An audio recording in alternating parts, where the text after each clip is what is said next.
Well, finally got the 3-cylinder Briggs there, so it'll turn over without the crankshaft seizing up. I took some shortcuts on the crankshaft design on this compared to the 2-cylinder stacker, which was done correctly, and the shortcuts have been a real pain for me here. I spent 2 or 3 evenings just trying to get enough clearance. It's like it needs to be a line board or something, but anyway, so I got my drill on here, 1/2-inch drill on the end of the crankshaft, and just to show you that you've got one tight spot right when number 1 comes to the top, but I'll rubber up there.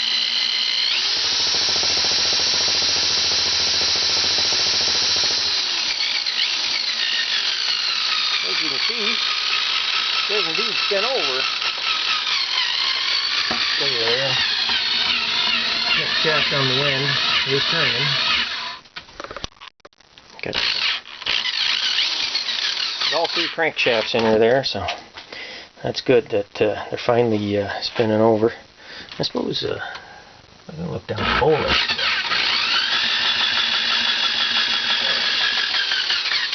That proves that number 3 is turning over. So anyway, I hope to have this thing running soon. I just wanted to make some videos here of how I've actually made this thing, and the joy I've been having of actually getting it put together and running. So I'll maybe make some more here. We'll see how it goes. So just wanted to document my main concern with this engine before I start it up. I have some play between the crankshafts. I'll show here. I got the bottom one clamped in vise there, if you can see in there for number 2. I can't see it, but by the time I get up here to the flywheel, make sure it's in focus here. It doesn't seem to want to be, but turned all the way one way, all the way the other way. So there's over a 1/16 inch flywheel movement when the bottom one's locked in the vise. So my concern is that the crankshafts will break. Probably the middle crankshaft will break from going back and forth play in it, because number 1 will fire, and then number 2, and then number 3. And it'll work the crankshaft back and forth until it breaks it. So I'm hoping I'll get at least a short run out of it before that happens, but no guarantees in this Frank and Briggs business. So let's keep our fingers crossed and hope we get a decent run out of it. So just showing some of the crankshaft details here on this video, and describing the firing order, etc. So since it's a radial, all of the crank pins line up. See from the end here, due to the being taped together, they're not 100% lined up, but pretty close.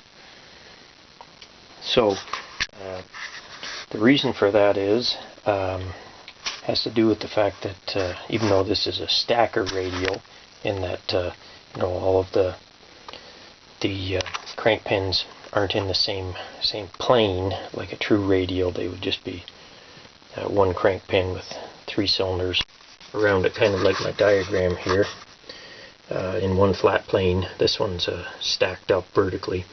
But anyways, the firing order is number 1, then it skips over number 2 because it's a 4-stroke engine, then it fires number 3, then it skips over number 1 and fires number 2, then it skips over number, let's see here, skips over number 3, and then back to number 1 again.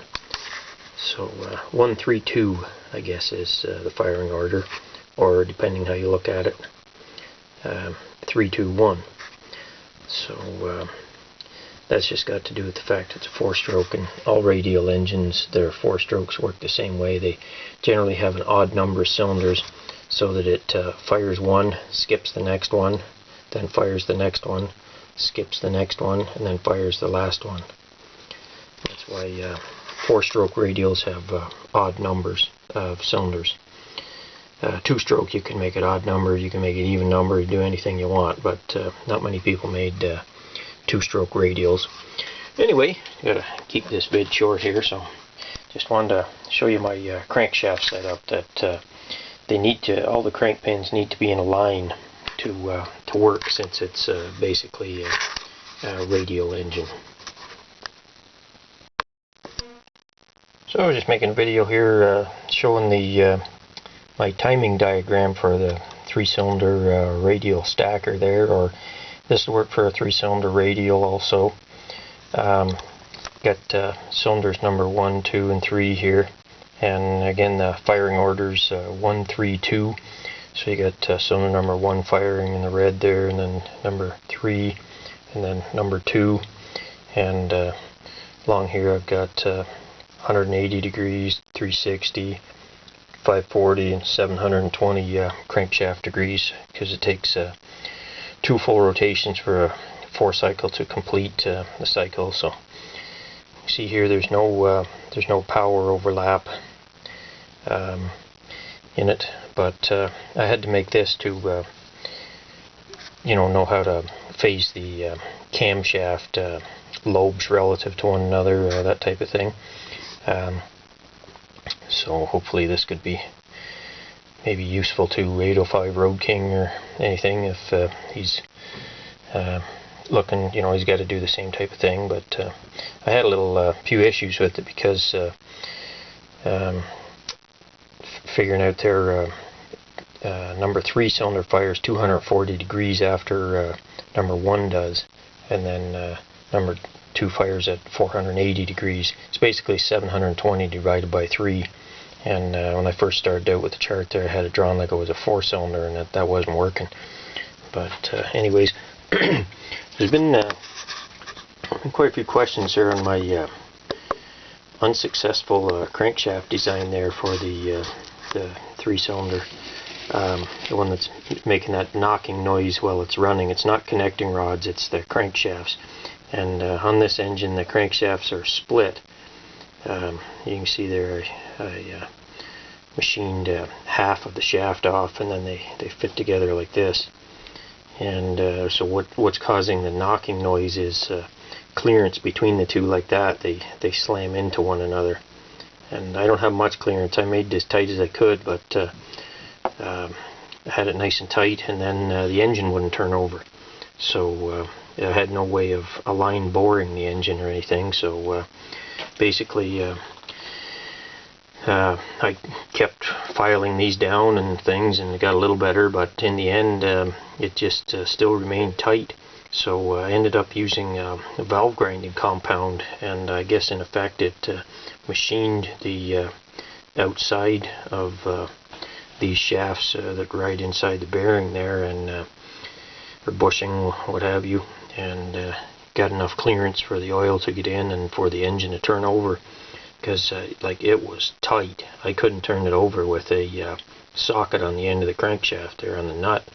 So I couldn't live with that situation, because even if my starter had the power to start it, the engine would seize up, lock solid due to heat on the bearings, because you need a couple thou clearance on the bearings. I don't know if I got that much, but what I did just to get it running was to grease lubricate the crankshaft, grease and oil on these joints. And as you can hear in the video of it running there, it still makes lots of noise. So I'm curious what the parts look like when I take it apart, but just wanted to share the crankshaft design and the timing diagram there with anybody that's interested. And I appreciate all your comments and that about the engine. Spent a lot of time on it, but due to, like I say, this kind of faulty design due to lack of machining facilities, hasn't been as successful as I'd hoped for. But I intend on getting another run out of it, and if it puts a rod out the side, well,